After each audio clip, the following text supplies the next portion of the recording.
Este programa incluye escenas recreadas y contenido que pueden resultar perturbadores para algunos televidentes. Se recomienda discreción. Virginia Beach, Virginia, 5 de mayo de 2004.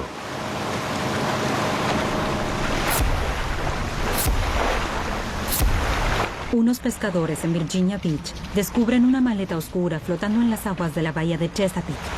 Cuando la abren, contiene las piernas de un hombre blanco. 6 días después, y a 1,5 kilómetros de allí, otra valija. Dentro, más horripilantes restos.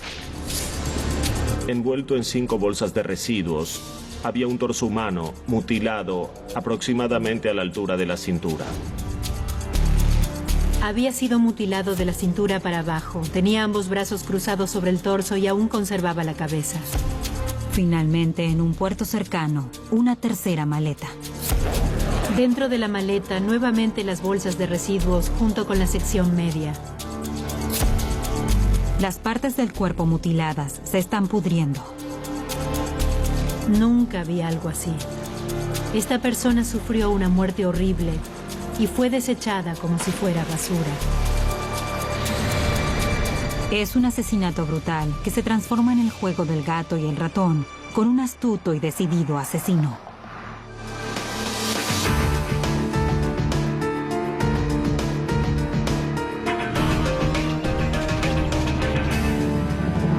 Caso cerrado.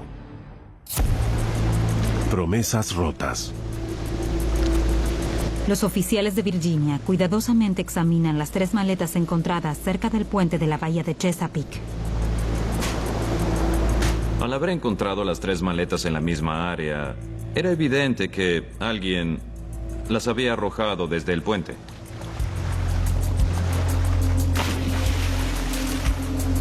Las 3 maletas eran verdes y negras y de marca Kenneth Cole. La primera, que contenía las piernas, era una maleta con ruedas de 61 centímetros. La del torso era de 72 centímetros y la de la sección media de 66. Los restos son enviados a la Oficina de Investigación en Norfolk, Virginia. Los restos humanos pertenecían a un hombre blanco. Las piernas estaban en sorprendente buen estado. El torso tenía un mayor grado de descomposición. Parte de la piel había comenzado a pudrirse. La sección media se encontraba a punto de desprenderse. La investigadora Danton logra obtener un par de huellas digitales del torso. El primer objetivo era tratar de identificar a quién pertenecían esos restos, estudiando el ADN por medio de cualquier banco de datos. Si no lograba identificarlos por medio de los forenses, los investigadores no podrían continuar con la investigación. Danton ordena una autopsia y chequea las huellas en la base de datos de la computadora del Departamento de Policía. No hay coincidencias. Los investigadores revisan detenidamente el equipaje y los restos en busca de más pruebas. Las maletas carecían de rastros de sangre, lo que muestra que la víctima se desangró antes de ser introducida en las maletas. Se observó que la víctima primero murió y luego fue mutilada. Los resultados de la autopsia muestran múltiples heridas de bala en el torso. Tenía una herida de bala en la espalda, una en la cabeza, que iba de la parte trasera de la cabeza hacia la frente, y luego otra en el bajo abdomen, justo debajo de la línea de corte. Se encontraron 2 balas identificadas como calibre 38. Dentro de una de las maletas, una pista muy valiosa. La cabeza y el área del torso de esta persona estaban envueltos en una manta blanca que luego fue encontrada al examinar los contenidos. Leí la etiqueta en el cobertor y buscando en internet descubrí que pertenecía a una compañía de suministros para hospitales. Pero las bolsas de residuos que contenían los restos no proporcionaron ninguna clave. Las propias bolsas tenían una gruesa y pegajosa película de piel en descomposición, tanto en el interior como en el exterior, lo que dificultaba en extremo su procesamiento en busca de rastros. El ADN de la víctima es ingresado a bases de datos de criminales estatales y nacionales. Al no encontrar coincidencias, los investigadores utilizan la cabeza recuperada para realizar un retrato. De modo que creo que Una semana después de que encontraran la última maleta, dieron a conocer el retrato hablado. Una cara hinchada que copiaron de la cabeza que habían encontrado. Ni bien la policía lo da a conocer, reciben una llamada. Recibimos una llamada de John y Susan Rice, residentes de Chesapeake, Virginia. Nos brindaron información acerca de un amigo de ellos. Pensaban que el retrato se parecía a su amigo William Maguire. No habían tenido noticias de él en las últimas semanas. Sabíamos que Bill estaba desaparecido. Nos lo había dicho la hermana de Bill 3 semanas antes de que se conociera el retrato. Nos llamó para preguntar dónde estaba Bill, pero yo no lo sabía. Dubitativos, los Rice aceptan mirar las fotos de los restos de la víctima. Fue muy duro. Era bastante obvio que se trataba de Bill. No era idéntico, pero había ciertas características en ese rostro que... sí, yo sabía que era Bill. Mientras tanto, llegan los resultados del análisis de las huellas digitales. Se verificaron las huellas digitales y resultaron ser las de Bill Maguire. Me revolvió el estómago. Vomité. Lo siento. Bill era un buen amigo. Siempre se podía contar con él. Tenía un gran sentido del humor. Era divertido estar con él. Tenía 39 años. Tenía muchos amigos que lo querían y estaba muy pero muy enamorado de sus 2 hijos y de su esposa. Era un gran padre, siempre preocupado por sus hijos. Era cariñoso, divertido. El detective Ray Pickle contacta a la esposa de William, Melanie, enfermera de una clínica de fertilidad en Morristown, Nueva Jersey. La policía de Virginia Beach en ese momento dijo que no tenía ni móvil ni sospechosos. Pero justo después de que se anunciara en las noticias que William Maguire había sido identificado, nos enteramos de que su esposa no había reportado su desaparición. Melanie Maguire inmediatamente se convirtió en alguien con quien las autoridades querían hablar. Recibí un llamado de Melanie Maguire pidiéndome que nos encontráramos en el estudio de su abogado. Eso es inusual. Por lo general no se involucra a un abogado a no ser que uno esté siendo acusado de algo. Melanie revela que había comenzado a haber tensión en su matrimonio. El 28 de abril de 2004 habían cerrado un trato por la compra de una nueva casa. No celebraron al concretar la operación. Se fueron a dormir, pero se despertaron a la madrugada entre las 2 y las 4 e inmediatamente comenzaron a discutir sobre la nueva casa y los niños. Ella declaró que él le había metido una hoja suavizante para la ropa en la boca y se había ido, alegando que ella era la razón por la cual los niños no verían nunca más a su padre. Y dijo que esa fue la última vez que lo vio. Ese mismo día, Melanie Maguire presentó una orden de restricción contra su marido. Un mes más tarde, el día anterior a ser notificada de la muerte de William, ella se mudó de la casa y presentó la demanda de divorcio. Era un documento condenatorio. Ella alegaba abuso verbal y físico tanto hacia ella como hacia sus 2 pequeños. Me sorprendió que Bill hubiera hecho algo así. Era la clase de persona que no permitiría que una mujer fuese atacada. Y definitivamente, él no atacaría a nadie. Él no era una persona físicamente violenta. En aquellos papeles de divorcio, ella decía que William Maguire tenía problemas con el juego y que se había endeudado fuertemente y que se estaba comportando de manera extraña, como si alguien lo estuviera persiguiendo. Melanie insinúa que las apuestas pueden haber llevado a su marido a contactarse con alguna persona de dudosa reputación.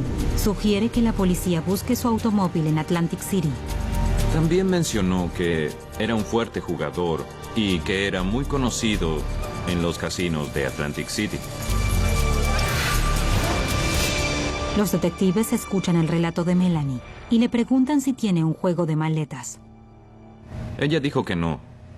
Ni ella ni su marido tenían un juego de maletas, solo tenían varias maletas diferentes. El encuentro finaliza y el detective Pickle se siente sorprendido por la fría indiferencia de Melanie ante la muerte de su marido. Sus expresiones faciales indicaban que estaba preocupada y que había intentado llorar, pero no lo lograba. No podía llorar aunque se forzara a hacerlo. Sus ojos ni siquiera estaban llorosos. El sospechoso comportamiento de Melanie lleva a los investigadores a registrar el ahora vacío apartamento.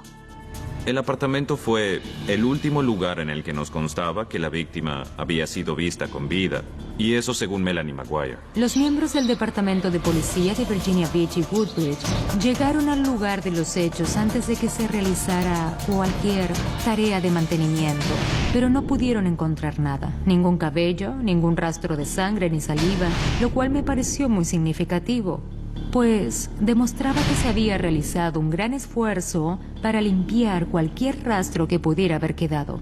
Se hubiera podido comer sobre ese piso.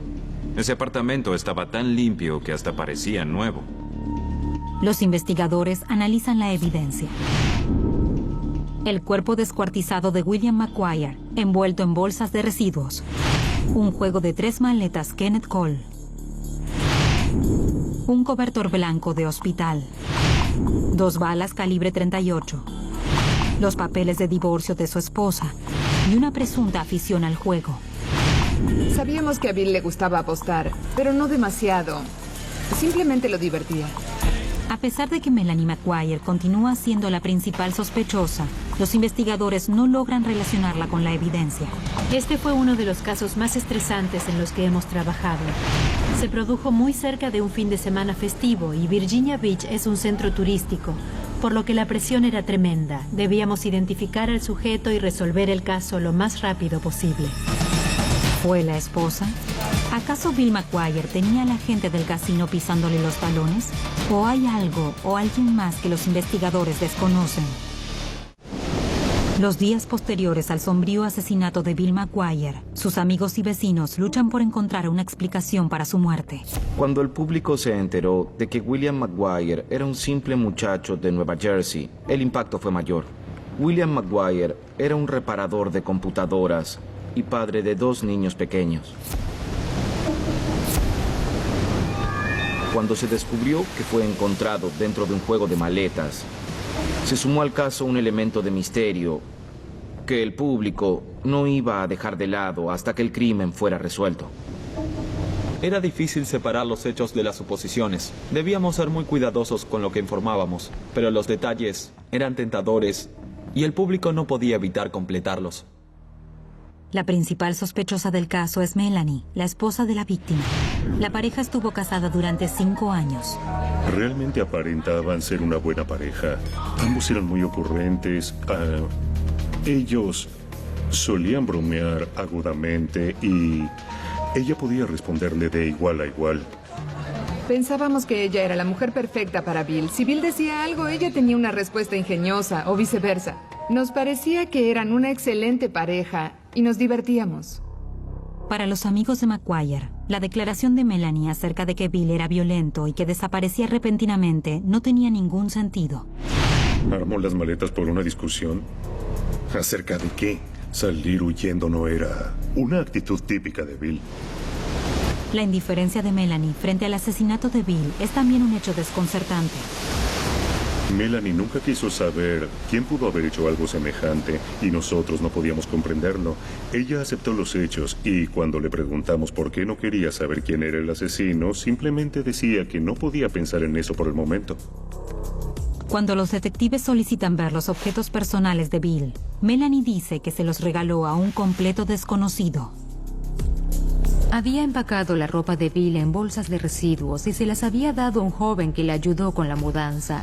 Él se las llevó a su casa y por suerte no se había deshecho de ellas, así que teníamos esas bolsas que sabíamos provenían del apartamento.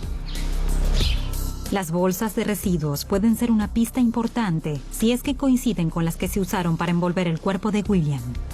Sabiendo que tenemos la capacidad de comparar los números de serie de las bolsas de residuos, podemos averiguar qué bolsa proviene de qué partida y, además, de qué maquinaria.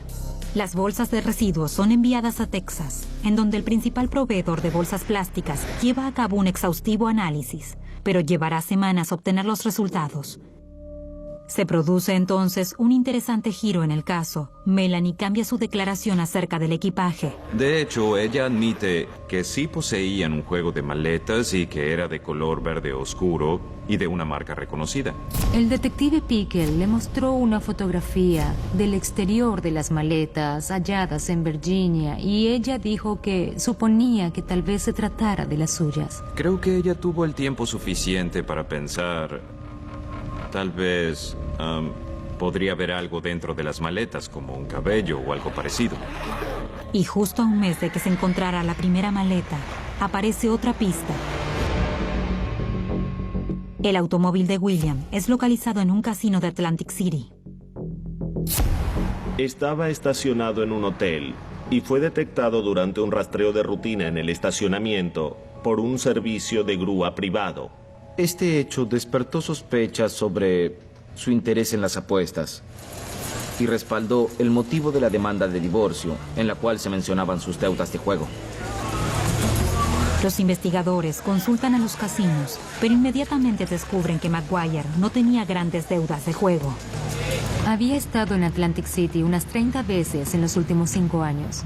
Sus registros de juego indicaban que él era un ganador. De hecho, no registraba deudas actuales y no había indicios de que hubiera hecho algo más allá de disfrutar del juego en forma legal.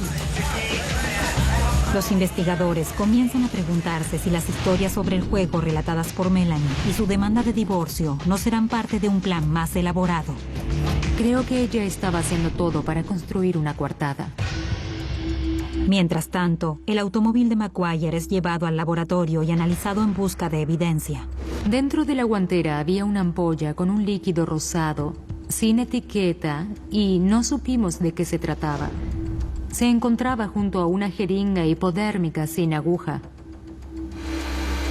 El interior del automóvil es aspirado en busca de partículas microscópicas. Dentro de las aspiradoras se encontraron pequeños trozos de carne desgarrada. El tipo de profundidad de la piel encontrada no era la que podría desprenderse de un ser humano en condiciones normales. La evidencia es sumamente importante. La policía sabe ahora que el cuerpo de Maguire debe haber sido transportado en su automóvil. Verifican la cámara de seguridad en el estacionamiento del hotel. Existe una cinta de vigilancia en la que se ve el vehículo siendo estacionado a las 12:40. Puede observarse el automóvil estacionando en ese sitio.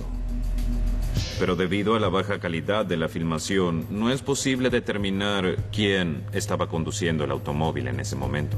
El sitio en el que Maguire fue asesinado y no el lugar donde se encontró el cuerpo determinará quién iniciará el procedimiento legal del caso.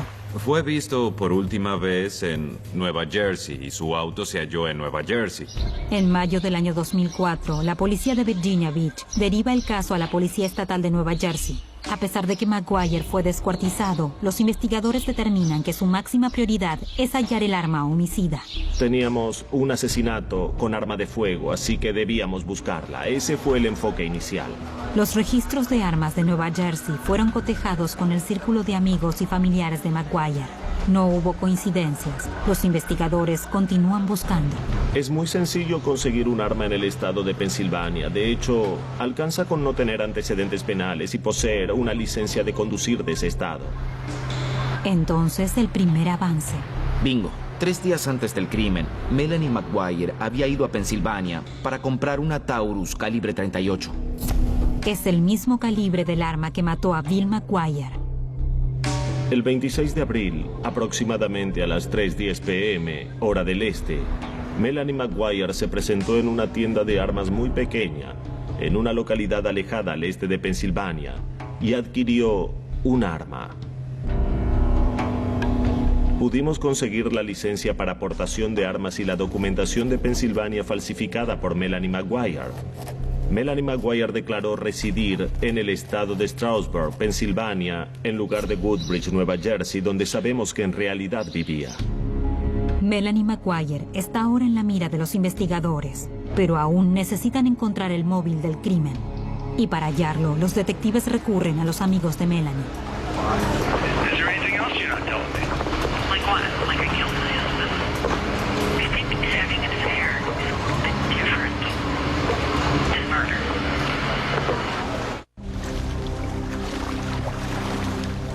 10 meses después de que el cuerpo de William Maguire apareciera en la bahía de Chesapeake, los detectives se concentran en su principal sospechosa, la esposa de la víctima, Melanie Maguire. No creo haber investigado ningún crimen con este nivel de detalle y planificación. Las conversaciones telefónicas de Melanie son intervenidas y los resultados surgen de inmediato.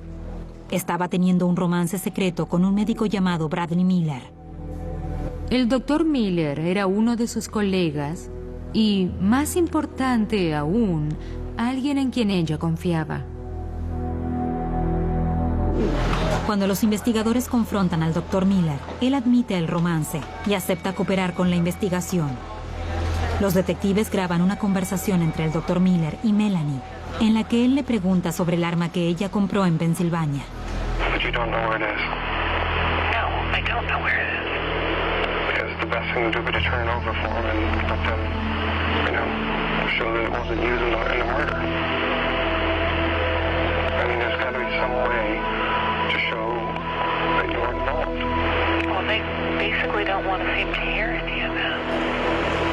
Cuando la conversación está llegando a su fin, el Dr. Miller le pregunta directamente a Melanie si asesinó a su esposo.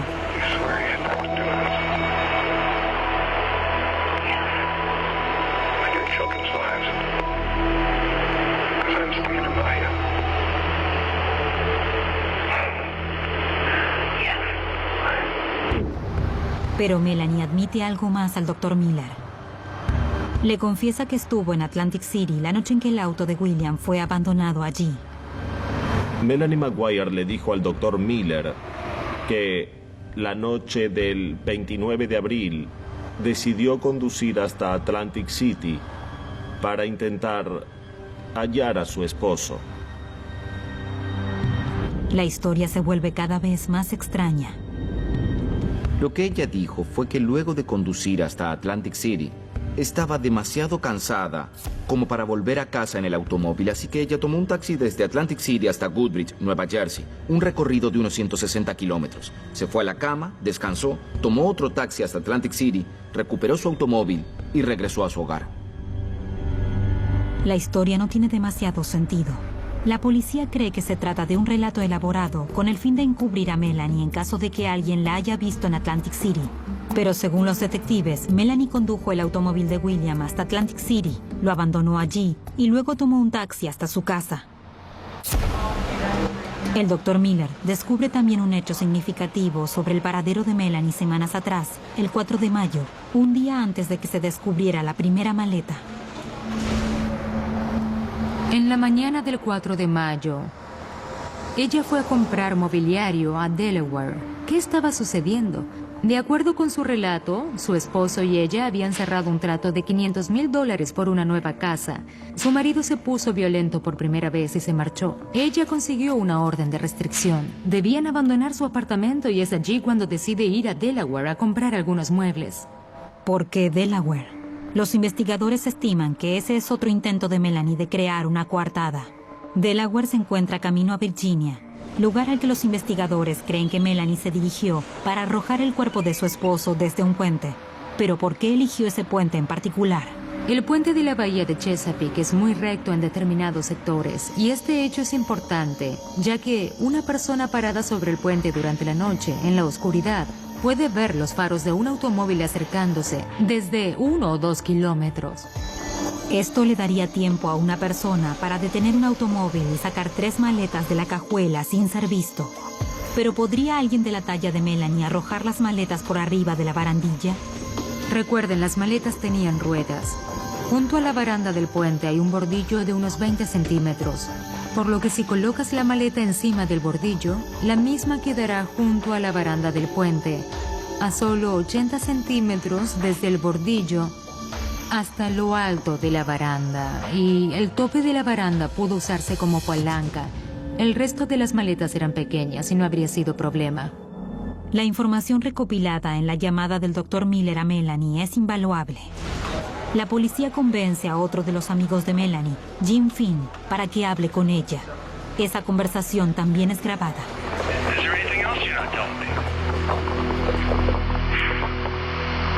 squat like I killed my husband. Did you? No. Thanks for asking. Well, can you blame me? I think having an affair is a little bit different than murder. I think you're lying. Excuse me? Honey, I'm sorry. I think you're lying to me. Your voice just got real low. Because I'm in my office. I'll do anything for you. Jim. Help me. Jim, I need. Las evidencias incriminatorias parecen estar acumulándose, pero los investigadores aún deben esperar los resultados de las pruebas, incluyendo las bolsas de residuos negras encontradas con el cuerpo y en la casa de McGuire, los trozos de carne hallados en el automóvil de William McGuire y el cobertor de hospital envuelto alrededor del cuerpo. Estábamos obteniendo evidencia que nos guiaba hacia la verdad. Si éramos afortunados, nos llevaría hasta el responsable de la muerte de un ser humano. Los fiscales están armando un sólido caso circunstancial, pero aún necesitan más evidencias físicas y están a punto de obtener ayuda de los científicos forenses. Un año después del asesinato de William McGuire, los investigadores trabajan metódicamente en el caso contra la principal sospechosa, su esposa Melanie. Cada detalle que apareció fue analizado. Había algo más para analizar. Nunca dijimos, no examinemos esto porque sabemos que es ella. Debíamos eliminar cualquier otra posibilidad. No es como en la televisión donde la información se obtiene en un día. Generalmente debemos aguardar meses para lograr resultados, pero así es el trabajo de la policía. Se obtienen los primeros resultados relacionados con las bolsas negras de residuos. Los expertos comparan las bolsas utilizadas para desechar el cuerpo con aquellas empleadas por Melanie para deshacerse de la ropa de su esposo. Estaban conformadas por los mismos polímeros, polietileno reciclado de baja densidad y fabricadas en el mismo extrusor, por lo que podía determinarse que las bolsas que contenían el cuerpo y las que contenían las pertenencias eran casi secuenciales. Resultaron ser una evidencia formidable. Luego llegan los resultados de los trozos de carne encontrados en el piso del auto de William. Esas pequeñas piezas de carne resultaron ser de Bill McGuire. Ella pudo haberse lavado las manos, pero no pensó en cambiarse los zapatos. Y esos pequeños trozos de carne se transfirieron al entrar en contacto con la alfombrilla del auto. Según lo que ella misma admite, Melanie estuvo en el auto de su esposo el día que él desapareció. Mi conclusión fue que la persona que transfirió las partículas a la alfombrilla del auto estuvo presente en la habitación en la que Bill fue descuartizado. Además, el cobertor médico que envolvía el torso de William está relacionado con un proveedor empleado por la oficina de Melanie. Era una pieza clave. Cuando me enteré de que ella era enfermera, las piezas del rompecabezas comenzaron a encajar. Lo más interesante acerca del desmembramiento de Bill McGuire es la habilidad con la que fue realizado. Sus piernas fueron seccionadas por las articulaciones y no por los huesos. Cortaron a través de tendones y músculos y desconectaron las rodillas de sus muslos. La gran incisión del torso también fue prolija. Es evidente para los investigadores que quien haya desmembrado a William McGuire contaba con entrenamiento médico, pero el Dr. Miller había sido descartado como sospechoso. No había evidencia que condujera hacia el Dr. Miller. Y además, él había colaborado con los oficiales. Esto los conduce nuevamente hacia Melanie. Ella tenía entrenamiento como enfermera. Se trataba de alguien que tenía conocimiento acerca del cuerpo humano, y todo señalaba directamente a Melanie McGuire. El 2 de junio del año 2005, casi 13 meses después de que se descubriera la primera maleta, Melanie McGuire es arrestada y acusada por el asesinato en primer grado de su esposo. Ella se declara inocente. El público estaba consternado. Se trataba de una mujer, una respetada enfermera en el área de la fertilidad, madre de 2 niños, que estaba siendo acusada de disparar y descuartizar a su esposo, de colocar su cuerpo dentro de 3 maletas y de luego arrojarlo desde un puente en Virginia. Cuando Melanie fue arrestada en Nueva Jersey, hubo un sentimiento de alivio. La gente pensaba, al fin, esta mujer fue arrestada por lo que hizo. Sí, tenía que ser juzgada. Pero el caso está lejos de ser un éxito. Había una cantidad enorme de evidencia circunstancial, pero la evidencia no relacionaba directamente a Melanie con el asesinato de su esposo. La sierra que utilizó para desmembrar el cuerpo y el arma homicida continúan desaparecidas. El hecho de que no se hubiera encontrado el arma implicaba que no podían relacionarse las balas encontradas en los restos de William Maguire con un arma específica, lo cual hubiera podido establecerse mediante un peritaje balístico. La pistola había desaparecido. Tal vez estaba en el fondo de la bahía de Chesapeake y no me sorprendía que la sierra tampoco apareciera. Los fiscales aseguran que la ausencia de esta evidencia es una prueba de cuán cuidadosamente Melanie había planeado el crimen. En un caso como este, en el que alguien planea tan meticulosamente un asesinato, hubiera sido extraño hallar el arma o la sierra. La búsqueda de evidencia no se detiene, incluso después del arresto de Melanie. Los detectives creen que tener acceso a su computadora podría agregar más información, y en verdad no se equivocan. Lo que hallaron fue que alguien había realizado una búsqueda en Google bajo las palabras «cómo cometer un asesinato». Y si existía en este caso un argumento convincente para asegurar que Melanie Maguire estaba planeando asesinar premeditadamente a su esposo, sin dudas era este. Y existen aún más búsquedas incriminatorias en Internet. Eran búsquedas sobre venenos indetectables y sobre cómo adquirir un arma de fuego, específicamente en Pensilvania. Además, el mismo día en que Melanie compró el arma, realizó una búsqueda en Internet sobre un poderoso sedante conocido como hidrato de cloral. En las películas se escuchaba hablar sobre los Mickey Fins o sobre alguien que es adormecido con un Mickey. Un Mickey es un Mickey Fin, una mezcla de alcohol e hidrato de cloral. La combinación de estos elementos puede desmayar velozmente a una persona. Siempre nos preguntábamos cómo logró controlarlo, si sucedió en el apartamento, por qué no se defendió. Habíamos sugerido que él debió de haber estado incapacitado, y el hidrato de cloral era la explicación perfecta. Entonces el caso tiene un gran avance. Descubrimos una droguería situada a unos 2,5 kilómetros de la guardería a la que asistían los hijos de Maguire. Una prescripción médica proveniente del lugar de trabajo de Melanie Maguire para la compra de hidrato de cloral. La prescripción estaba firmada supuestamente por el Dr. Bradley Miller y era para un paciente de la dependencia médica en la cual trabajaban el Dr. Miller y la señora Maguire. La firma del Dr. Miller en la prescripción estaba falsificada. Sabemos que Melanie Maguire tenía acceso al talonario de recetas médicas, al igual que todas las enfermeras del lugar. Hasta ese momento estábamos intentando identificar el líquido rosado hallado en la guantera del auto de la víctima. Ese líquido era efectivamente hidrato de cloral. Entonces, establecimos más relaciones entre las evidencias. Los investigadores consideran que ahora saben exactamente lo que sucedió. El 28 de abril, Melanie compró el hidrato de cloral en una droguería cerca de la guardería de sus hijos. Más tarde, ese mismo día, los Maguire regresaron a su hogar luego de haber comprado una casa nueva. ¿Qué es lo que la gente hace luego de comprar una casa? Celebra. Y Bill tenía predilección por el vino tinto. Él coleccionaba vinos. ¿Y qué otra sustancia, sino un líquido, podía ser introducida dentro del vino sin ser detectada?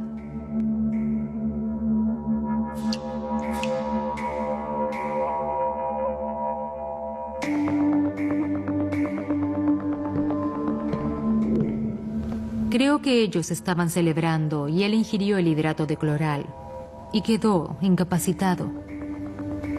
A pesar de que las pruebas en el cuerpo de William dieron negativas para el hidrato de cloral, los fiscales no se dan por vencidos. El hidrato de cloral es metabolizado rápidamente y es muy difícil de detectar. Las partes del cuerpo fueron expuestas a agentes externos, por lo que no podemos aseverar que el hidrato de cloral se hallara en el cuerpo. Pero el toxicólogo tampoco pudo asegurar que no estuviera allí. Tampoco se determinó exactamente cuánto tiempo pasó desde que le dispararon a William hasta que su cuerpo fue descuartizado.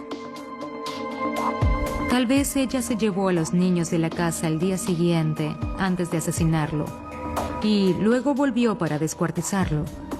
Y no creo que lo haya hecho rápidamente. Lo fue desmembrando dentro de la cabina de ducha del baño principal. Y creo que lo hizo de este modo para poder limpiar fácilmente. Cortó primero la parte inferior de sus piernas y dejó que se desangrara todo lo que fuera posible con la ayuda de la gravedad, y esto disminuyó la suciedad. Y luego las partes del cuerpo fueron colocadas dentro de las bolsas de residuos. Y estas bolsas fueron colocadas dentro de las maletas. Las maletas le permitieron trasladar el cuerpo hasta el automóvil sin llamar la atención y con una cierta comodidad. Creo que más tarde, la noche del 3 al 4 de mayo, condujo hasta el puente de la bahía de Chesapeake, donde las maletas fueron arrojadas desde el puente al agua.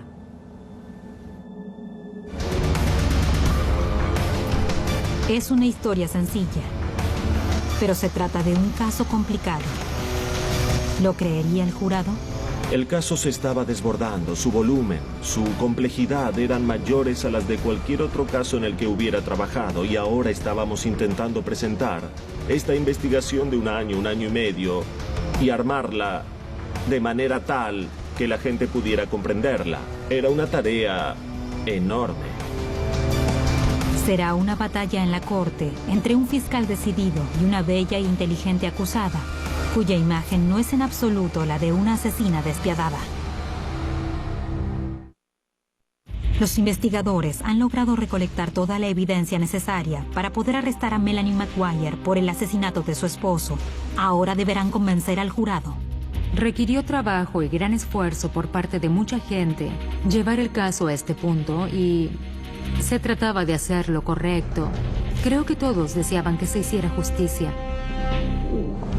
El 5 de marzo del año 2007, Melanie McGuire ingresó a la corte bajo los cargos de asesinato y descuartizamiento de su esposo. Ella estaba enamorada del Dr. Miller. Ella sabía que Bill amaba a sus hijos desesperadamente. Y la perspectiva de un divorcio no era nada fácil para ella. Así que creo que ella necesitaba que Bill desapareciera. La policía estatal la describió como una historia llena de mentiras, engaños, infidelidad y muerte. Esos eran todos los elementos que interesaban al público en un caso de asesinato. Todas las grandes cadenas periodísticas cubrían el juicio. Nunca había estado en un juicio con tanta cobertura periodística. Sabía que todo el mundo estaba viéndolo. La reputación de las personas se ve afectada por lo que hacen en público. El primer desafío de la fiscalía es luchar contra el buen aspecto y la imagen pública positiva de la acusada. En persona ella es muy hermosa. Y creo que la mayoría de las personas, cuando piensan en un asesino, en un descuartizador, piensan en un monstruo capaz de hacer algo semejante. Y ella no luce como un monstruo. Pero la evidencia está del lado de la fiscalía. El punto era que ella compró un arma, trasladó el automóvil, se encontraron bolsas plásticas con el cuerpo de McGuire que estaban relacionadas con su apartamento, y sin mencionar las búsquedas en Google acerca de cómo cometer un crimen. Es decir, ¿por qué otra persona que no fuera Melanie McGuire haría todo esto en su casa? La defensa expone su propia estrategia. Muchos de los hechos fueron rebatidos muy eficazmente por la defensa. Respecto al hidrato de cloral, William McGuire había estudiado farmacia en el pasado. El asesor adjunto de la defensa sugirió que los prestamistas de Atlantic City estaban involucrados en el asesinato de William McGuire. Aseguró que cuando te metes en deudas con ellos y no eres capaz de realizar los pagos a tiempo, ¿qué es lo que te sucede? Pues recibes algunos disparos. Pero los amigos de William dan una versión distinta. Aseguran que la defensa está presentando una imagen injusta de la víctima.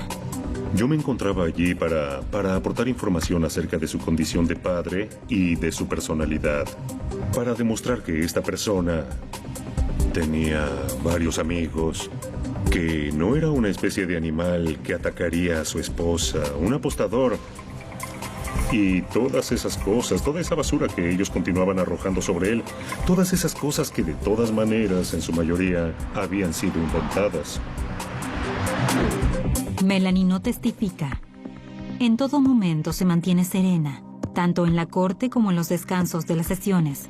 Está siempre bien vestida, se ve adorable, dialoga durante los descansos con los periodistas y los medios de comunicación y también con sus amigos presentes en el recinto.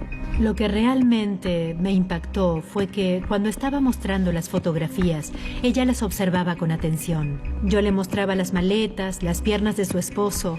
La mayoría de los acusados suele mirar hacia otro lado. Mi primera impresión fue pensar, bien, tú no desvías la vista porque ya viste esto. Luego de 6 semanas de declaraciones, tanto la fiscalía como la defensa concluyen la presentación de sus casos. Se llamaron en total a 83 testigos en menos de 6 semanas de declaraciones. La mayoría de estos testigos fueron llamados a declarar por la fiscalía. Se presentaron filmaciones, grabaciones de sonido, piezas de evidencia física extraídas de las maletas y se leyeron informes forenses. Fue único. Ahora el caso está en manos del jurado. El jurado se retiró durante 3 días y deliberó cerca de 14 horas dentro de ese lapso de 3 días. Maguire se dirigió a todos nosotros y se mostró muy confiada, casi arrogante. Ella daba la impresión de ser alguien que estaba muy seguro de que iba a salirse con la suya. El 23 de abril, el jurado da su veredicto. Melanie Maguire es declarada culpable de asesinar a su esposo. Cuando se leyó el veredicto, ella se mostró inmediatamente horrorizada ante los hechos. Parecía como si todos los engaños sobre este caso, sin importar su culpabilidad o su inocencia, se derrumbaran completamente frente a ella. El veredicto de este caso confirmó la sombría teoría de lo que es capaz de hacer una persona. Quiero decir que puedes ser compasivo y afectuoso y al mismo tiempo ser increíblemente diabólico.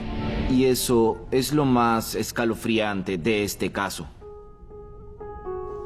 La evidencia circunstancial en este caso era simplemente devastadora. Ya saben, yo estaba segura de que se había hecho lo correcto y me sentía orgullosa de ser parte de ello. Sentía que todo nuestro trabajo había valido la pena y que la verdad finalmente había salido a la luz. En julio del año 2007, Melanie Maguire es condenada a cadena perpetua.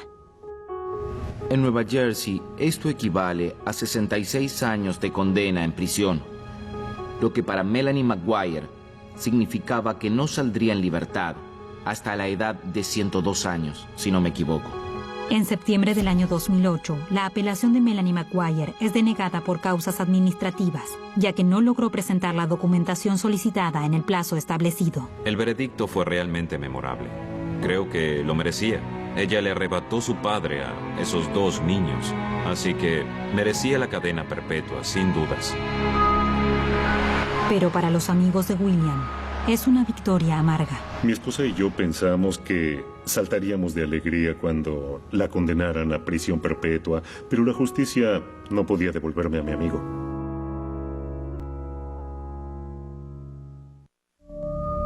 Doblado al español en Civisa Media.